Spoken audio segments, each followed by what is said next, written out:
નમસ્કાર, સ્પેશિયલ રિપોર્ટમાં હું છું ઝરણા। ભારતીય સેનાએ હાલ દેશમાં આતંકીઓની સફાઈ કરવાનું કામ ચાલુ કર્યું છે।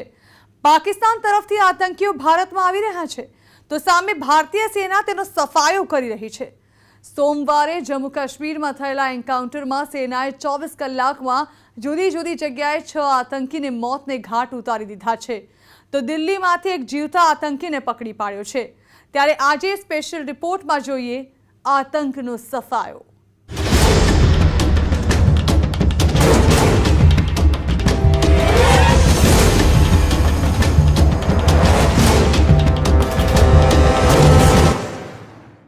છેલ્લા ઘણા વર્ષોથી દિલ્હીમાં રહેતા આતંકીને પોલીસે પકડી પાડ્યો છે। આતંકી નામ બદલીને ઘણા વર્ષોથી ભારતમાં ફરી રહ્યો હતો।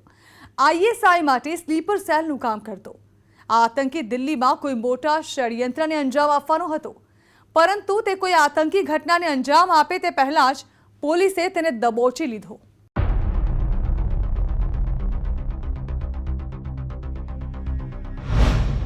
જીવતો પકડાયો આતંકી।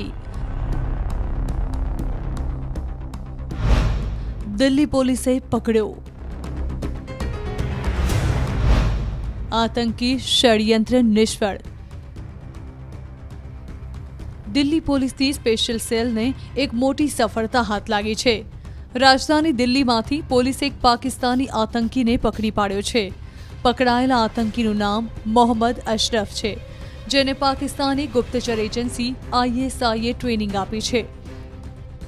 હાલ દેશમાં તહેવારોની સિઝન ચાલી રહી છે, ત્યારે લોકોની ખુશીમાં ભંગ પાડવા માટે આતંકીઓ પોતાનો અલગ જ પ્લાન બનાવી રહ્યા હતા, પરંતુ દિલ્હી પોલીસની સતર્કતાને કારણે આતંકીઓના મંસૂબાઓ પર પાણી ફરી ગયું છે। દિલ્હી પોલીસે જે આતંકીને પકડ્યો છે તે દિલ્હીમાં કોઈ મોટા ષડયંત્રને અંજામ આપવાની તૈયારી કરી રહ્યો હતો। પોલીસે આતંકી પાસેથી એક AK-47 રાઇફલ અને હેન્ડ ગ્રેનેડ પણ जब्त કર્યો છે। दिल्ली पुलिस की स्पेशल सेल ने एक पाकिस्तानी आतंकी को गिरफ्तार किया है। इस आतंकी की गिरफ्तारी देर रात 9:20 पर लक्ष्मीनगर इलाके से हुई है, जहां पर ये छिपकर रह रहा था। ये बताया जा रहा है कि इसके पास से नकली पासपोर्ट है, साथ ही एक आइडेंटिटी कार्ड भी इसने यहाँ का बनाया है जो हिंदुस्तान का है, और तुर्कमान गेट के एड्रेस पर ये वहाँ पर बनाकर रह रहा था, जहाँ पर जिसमें उसका नाम अली अहमद नूरी है। और सबसे अहम चीज़ इस वक्त ये सामने आई है कि इसका जो मकसद था वो ताबड़तोड़ फायरिंग भीड़ में करना था, क्योंकि इसके पास से जिस तरह से असला बरामद हुआ है, AK-47 बरामद हुई है, तो मोहम्मद अशरफ उर्फ अली बड़ी मंसूबे और बड़ी साजिश के फिराक में था। और मौके की नज़ाकत को देखते हुए जिस तरह से स्पेशल सेल और दूसरी इंटेलिजेंस एजेंसियों को लगाया गया था ताकि सुरक्षा व्यवस्था चाक चौबंद हो, त्योहारों के सीजन से ठीक पहले इसकी यहाँ पर मौजूदगी बड़े मंसूबे को यहाँ पर दिखाती है। साथ ही बड़ी साजिश का इस वक्त इस स्पेशल सेल ने खुलासा किया है। इसके दूसरे साथियों की पूछताछ के लिए इससे लगातार स्पेशल सेल की टीमें जो है अंदर पूछताछ कर रही है, क्योंकि इसकी गिरफ्तारी बड़ी अहम कही जा रही है। पाकिस्तान के पंजाब प्रांत का ये रहने वाला है और वहाँ पर से यहाँ कब आया। साथ ही दिल्ली 6 के कई इलाके ऐसे हैं जहाँ पर इसने रेकी की थी, और ये बताया जा रहा है कि वहाँ पर जाकर इसकी मौजूदगी रही है, वहाँ पर किसके साथ ये रहता था। ये सारी चीज़ें जो हैं दिल्ली पुलिस की स्पेशल सेल अपनी पूछताछ में पूछ रही है। कुछ देर बाद इसके साथ ही इसके जो दूसरे इसके संगी साथी है या फिर इसके जो दूसरे अड्डे हैं, क्योंकि कई ऐसे इलाके हैं पूर्वी दिल्ली के जहाँ पर ये रह चुका था और कई भीड़ भाड़ वाले इलाकों की रेकी कर चुका था। कब इसे इस पूरी साजिश को अमली जामा पहनाना था, इसकी पूरी यहाँ पर पूछताछ की जा रही है। ભારતમાં શાંતિનો માહોલ હોય તે પાકિસ્તાનને જરા પણ ગમતું નથી, એટલે પાકિસ્તાન સ્થિત આતંકી સંગઠન આઈએસઆઈ દ્વારા અવનવા પેંતરા અજમાવીને ભારતને શાંતિ દોહડવાનો પ્રયાસ કરતું હોય છે। ત્યારે આવા જ પ્લાનને પાર પાડવા માટે આઈએસઆઈ દ્વારા દિલ્હીમાં એક આતંકીને ઘુસાડવામાં આવ્યો હતો। આ આતંકીને હુમલો કરવા માટે પાકિસ્તાનની આઈએસઆઈ ગુપ્તચર એજન્સીએ ટ્રેનિંગ આપી હતી। ये पाकिस्तानी नेशनल पिछले एक डिकेड से ऊपर से इंडिया में रह रहा था और इंडियन आइडेंटिटी एक्वायर की हुई थी। इसके इंस्टेंस पे AK-47 मैगजीन्स, पिस्टल्स 2 और कार्ट्रिजेस और एक ग्रेनेड रिकवर किया गया है। इससे इनिशियल जो पूछताछ है उससे पता चला है कि ये पिछले कई सालों से इंडिया में रह रहा था और सबवर्जिव एक्टिविटीज़ के लिए एक स्लीपर सेल की तरह काम कर रहा था। इसने इनिशियल पूछताछ में ये भी बताया है कि पास्ट में भी ये जम्मू कश्मीर और रेस्ट ऑफ इंडिया में कई टेरर एक्टिविटीज़ में इन्वॉल्व रहा है। उनको वेरिफिकेशन कर रहे हैं, उनका वेरिफिकेशन कर रहे हैं इन्वॉल्वमेंट्स का। और अभी फ़िलहाल में इसका इरादा, जो उसको टास्किंग की गई थी वो की गई थी कि ये एक कोई टेरर एक्टिविटी इसको कैरी आउट करनी थी। जगह नहीं बताई गई थी, बट ये हथियार वगैरह जो हैं ये उसी टेररिस्ट एक्टिविटी को ऑर्केस्ट्रेट करने के लिए पहुंचवाए गए थे।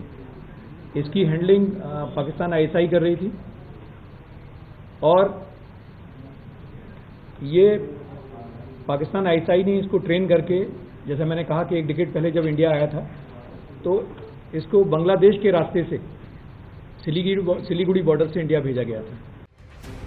દિલ્હી પોલીસની સ્પેશિયલ સેલે સોમવારે 9 કલાક અને 20 મિનિટે મોહમ્મદ અશરફ ઉર્ફ અલી નામના પાકિસ્તાની આતંકીને દિલ્હીના લક્ષ્મીનગરમાંથી પકડ્યો છે। મોહમ્મદ અશરફ પાકિસ્તાનના પંજાબ પ્રાંતના નરોવલ જિલ્લાનો રહેવાસી છે। ત્યારે દિલ્હીમાં ઘૂસેલો મોહમ્મદ અશરફ ભારતીય નાગરિક બનીને રહેવા લાગ્યો હતો, જે માટે તેણે મોહમ્મદ નૂરી નામથી પોતાનું નકલી આઈ કાર્ડ પણ બનાવી લીધું હતું અને છેલ્લા 10 વર્ષથી દિલ્હીના શાસ્ત્રીનગરમાં આવેલા આરામ પાર્કમાં રહેતો હતો।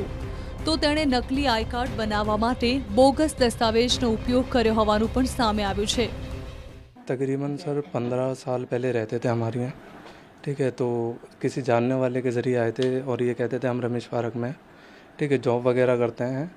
तो इन्हें किसी डॉक्यूमेंट में आधार कार्ड की ज़रूरत पड़ी थी, तो हमारे पापा ने उनका आधार कार्ड बनवाया था, ठीक है। हमारे एड्रेस है सर। 15 साल में जैसे इनका आधार कार्ड बना था, तकरीबन ये हमारे यहाँ 6 महीने के आसपास रह कर गए हैं। तो शुरू में आधार कार्ड बन गया, तो आधार कार्ड के बनने के 2-3 महीने बाद भी यहीं थे। उसके बाद ये गए, उसके बाद हमें ना इनसे कोई कांटेक्ट हुआ आज तक, ना कोई इनके बारे में कुछ पता है। फेक आइडेंटिटीज़ बनाई थी इसने, कई सारी आईडीज़ बनवा ली हैं। ये आया इंडिया में, ये नूरी अहमद नूरी के नाम से इसने एक आईडी बनवा ली थी। पासपोर्ट भी इसने एक्वायर कर लिया था। फॉरेन भी गया है ये 2 बार उस पासपोर्ट पे। 2 कंट्रीज़ में गया है, सऊदी और थाईलैंड गया है जैसा पता चला है। बाकी डेट्स वगैरह हम वेरीफाई करा रहे हैं। और यहाँ पर इसने एक पास में शादी भी की थी कुछ महीने के लिए for the sake of acquiring documents. और एक पर्टिकुलर जगह जाके बिहार में इसने फेक आईडी भी एक्वायर कर ली थी अपनी इंडियन होने की। આતંકી મોહમ્મદ અશરફ પાકિસ્તાનમાં ટ્રેનિંગ લીધા બાદ બાંગ્લાદેશ પહોંચ્યો હતો અને બાંગ્લાદેશના રસ્તેથી ભારતમાં ઘૂસ્યો હતો। પાકિસ્તાનમાં તેણે મોટા આતંકી હુમલાને પાર પાડવાની ટ્રેનિંગ પણ લીધી હતી। પોલીસે આતંકી પાસેથી એક હેન્ડબેગ, 2 મોબાઈલ ફોન જપ્ત કર્યા છે। સાથે જ એક AK-47 મેગઝીન અને 60 ગોળીઓ પણ જપ્ત કરાઈ છે। તો આતંકીએ દિલ્હીના કાલિંદી કુંજ ઘાટના યમુના કિનારે રેતીમાં વધુ હથિયાર સંતાડ્યા હતા, જ્યાંથી પોલીસે એક હેન્ડ ગ્રેનેડ, 2 પિસ્તલ અને 50 કારતૂસ શોધી કાઢ્યા છે। अशरफ के निशानदेही पर दिल्ली पुलिस की स्पेशल सेल ने कालिंदी कुंज के यमुना घाट से AK-47 कारतूस, हैंड ग्रेनेड, पिस्तौल बरामद किए हैं।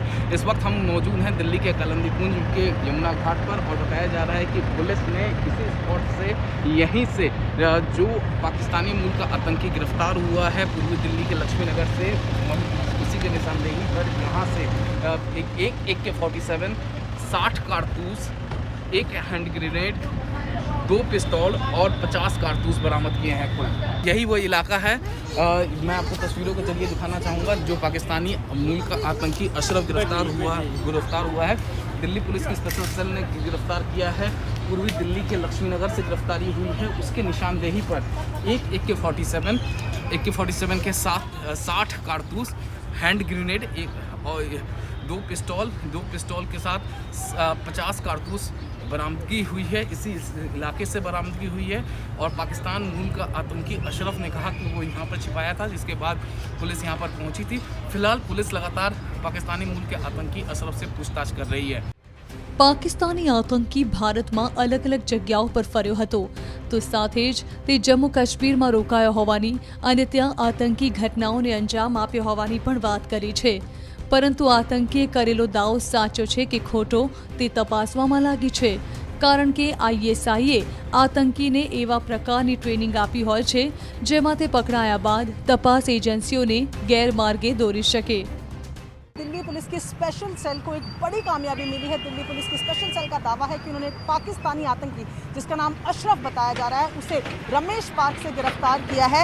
बताया जा रहा है कि ये आतंकी यहाँ पर फर्जी पहचान पत्र के आधार पर अली अहमद नूरी के नाम से रह रहा था और उसने यहाँ पर एक भारतीय पहचान पत्र भी बनवा लिया था। उसकी निशानदेही पर कालिंदी कुंज से एक AK-47 60 जो कारतूस हैं वो भी बरामद हुए हैं, 2 पिस्टल भी बरामद हुई हैं। इसके अलावा दिल्ली पुलिस के जो सूत्र हैं वो ये बता रहे हैं कि दिल्ली 6 इलाके में भी ये रह चुका था। अब इस बारे में भी जानकारियों को इकट्ठा किया जा रहा है। इसके साथ ही ये बताया जा रहा है कि इस आतंकी का मकसद त्यौहार के समय किसी बड़ी घटना को अंजाम देना था। साथ ही 40 साल का जो ये शख्स है जिसको अशरफ जिसका नाम बताया जा रहा है वो 15 साल से दिल्ली में रह रहा था। इसके अलावा यूपी, वेस्ट बंगाल, पंजाब, जम्मू इलाकों में भी ये रहा और एक ख़ास बात ये भी बताई जा रही है कि ये मौलाना बनकर यहाँ पर रहता था और जो तमाम जगहों पर अब तक ये रहा है वहाँ पर मौलाना बनकर ही लोगों का झाड़ फूक ये किया करता था। स्लीपर सेल को एक्टिव ये रख रहा था और यहाँ स्लीपर सेल का ये मुखिया बताया जा रहा है। ऐसे में बड़ी कामयाबी दिल्ली की स्पेशल सेल इसे मान रही है। हालांकि अभी इस आरोपी से पूछताछ की जा रही है, सारे वेयर अबाउट्स जानने की कोशिश की जा रही है। क्या प्लान था, दिल्ली 6 में ये कहाँ जाता था, कितना समय रहता था, ये सभी बारे में अभी पूछताछ दिल्ली पुलिस की स्पेशल सेल इस आरोपी से कर रही है। છેલ્લા 10 વર્ષથી દિલ્હીમાં રહેતા આતંકીએ એક ભારતીય છોકરી સાથે લગ્ન પણ કર્યા હતા, પરંતુ હાલ તે પોતાની પત્નીથી અલગ રહેતો હતો। તો પોલીસ તપાસમાં સામે આવ્યો છે કે તે દિલ્હીમાં સ્લીપર સેલનો મુખ્ય માણસ છે અને ભારત આવનારા બીજા આતંકીઓને હથિયારો પૂરા પાડતો હતો। તો દિલ્હીમાં આ આતંકીનું નેટવર્ક બીજા લોકો સાથે પણ જોડાયેલું છે, ત્યારે આ કેસમાં હજુ પણ વધુ ધરપકડો થઈ શકે છે। डायरेक्टली पाकिस्तान ISI हैंडलर ने इसको रिक्रूट किया था। स्कूल के बाद ही इसको पिक कर लिया गया था। जब इसने 10th पास किया था उसके बाद ही इसको पिक कर लिया गया था। इसको 6 महीने की ट्रेनिंग दी गई थी। ये एक टेरर मॉड्यूल है, एक स्लीपर एजेंट की तरह काम कर रहा था और इसको टास्किंग की गई थी टेरर एक्टिविटी को ऑर्केस्ट्रेट करने की। इसको वेपन के बारे में इसको बता दिया गया था कि आपके लिए वेपन अरेंज हो गया। इससे पहले ये आगे कुछ कर पाता, इसको बस कर दिया। દિલ્હીમાં સ્લીપર સેલના મારફતે લોન વુલ્ફ અટેક કરવાનો આતંકી પ્લાન બનાવી રહ્યા હતા। ત્યારે લોન વુલ્ફ અટેક શું છે તેના પર નજર કરીએ તો લોન વુલ્ફ અટેક એટલે એવો ઘાતક હુમલો જે એકલા માણસ દ્વારા કરાય છે, જેમાં સામાન્ય રીતે ચાકુ, ગ્રેનેડ અને નાના હથિયારોનો ઉપયોગ થાય છે।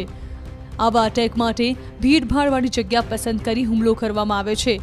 આવી સ્થિતિમાં સુરક્ષા એજન્સીઓ કોઈ એકલા આતંકી દ્વારા થતા આવા હુમલાને રોકવો અઘરો થઈ જાય છે।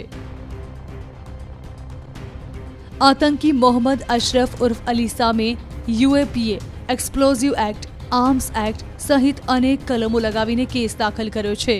પોલીસને આશંકા છે કે આતંકી તહેવારોની સિઝનમાં મોટા હુમલાને અંજામ આપવાનો હતો, ત્યારે આતંકીને બીજા કોણ મદદ કરતા હતા તે દિશામાં પોલીસ તપાસ શરૂ કરી છે।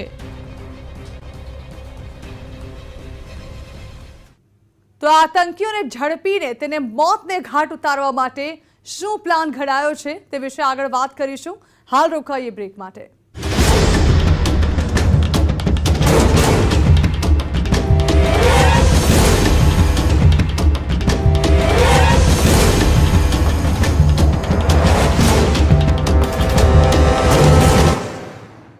પાકિસ્તાન સ્થિત ISI એજન્સી ટ્રેનિંગ આપીને આતંકીઓને ભારતમાં ઘુસાડી રહી છે અને બીજી તરફ ભારતીય સેના પણ આવા આતંકીઓને શોધીને ઠાર કરી રહી છે।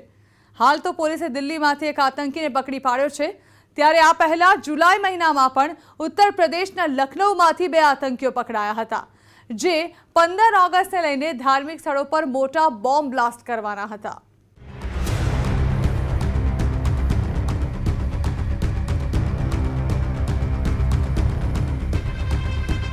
દેશના મહત્વના મંદિર અને ધાર્મિક સ્થળો પર આતંકી અટેક કરવાની ફિરાકમાં રહેલા અલ કાયદાના 2 આતંકીને UPATSએ જુલાઈ માસમાં પકડી પાડ્યા। પકડાયેલા આતંકીઓ પોતાનો સંપૂર્ણ પ્લાન બનાવીને બેઠા હતા, પરંતુ તેઓ પોતાના નાપાક મનસૂબામાં સફળ થાય તે પહેલા જ UPATSએ ઉત્તર પ્રદેશના લખનૌથી આ બંને આતંકીને દબોચી લીધા હતા। પાકિસ્તાની ષડયંત્રનો પર્દાફાશ। ઉત્તર પ્રદેશના લખનૌમાં આવેલા દુબગ્ગા વિસ્તારમાંથી એટીએસના કમાન્ડોએ 2 આતંકીને પકડ્યા હતા.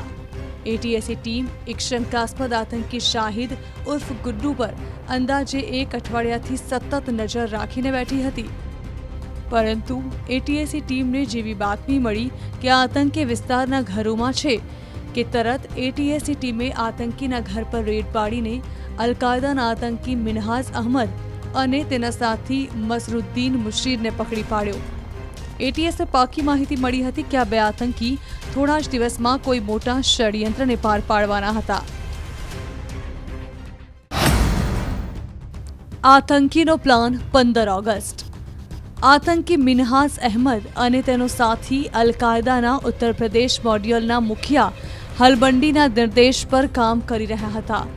બંને આતંકીઓ 15 ઓગસ્ટ પહેલા દેશના અલગ અલગ શહેરમાં વિસ્ફોટ કરવા અને માનવ બોમ્બથી બ્લાસ્ટ કરવાની તૈયારી કરી રહ્યા હતા, જે માટે બંને આતંકીઓએ હથિયારો પણ ભેગા કરી લીધા હતા. યુપી એટીએસની ટીમે પોતાના સર્ચ ઓપરેશનમાં 2 pressure cooker bomb, 1 time bomb, વિદેશમાં બનેલા હથિયાર અને અમુક ચોંકાવનારા દસ્તાવેજ જપ્ત કર્યા હતા. आतंकी अभियुक्त मिनाज अहमद, जिसकी उम्र लगभग 30-32 वर्ष है, के दुबग्गा थाना काकोरी अंतर्गत जो निवास है वहाँ पर दबिश दी गई तथा अभियुक्त मिनहाज घर पे मिला और उसके घर से भारी मात्रा में विस्फोटक पदार्थ तथा जमा तलाशी में 1 अदद पिस्टल बरामद हुई है. અલ-કાયદાનો ટેરર પ્લાન. યુપી એટીએસની તપાસમાં સામે આવ્યું હતું કે જે આતંકીઓ પકડાયા હતા તે આતંકી સંગઠન અલ-કાયદા માટે કામ કરી રહ્યા હતા. આ આતંકીઓના નિશાના પર અયોધ્યા, મથુરા અને વારાણસી જેવા શહેર હતા. એટલું જ નહીં, યુપીમાં ચૂંટણી પહેલા અનેક નેતાઓ પણ આતંકીના ટાર્ગેટ પર હતા.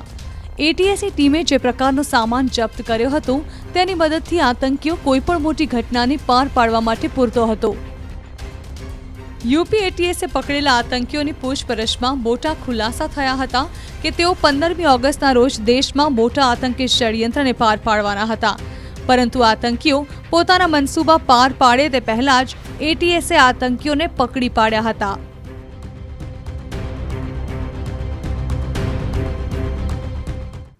તો આ સાથે જ સ્પેશિયલ રિપોર્ટ અહીં સમાપ્ત કરીશું અને વધુ સમાચારો વિસ્તારથી જોવા માટે આપ જોતા રહો ન્યૂઝ 18 ગુજરાતી.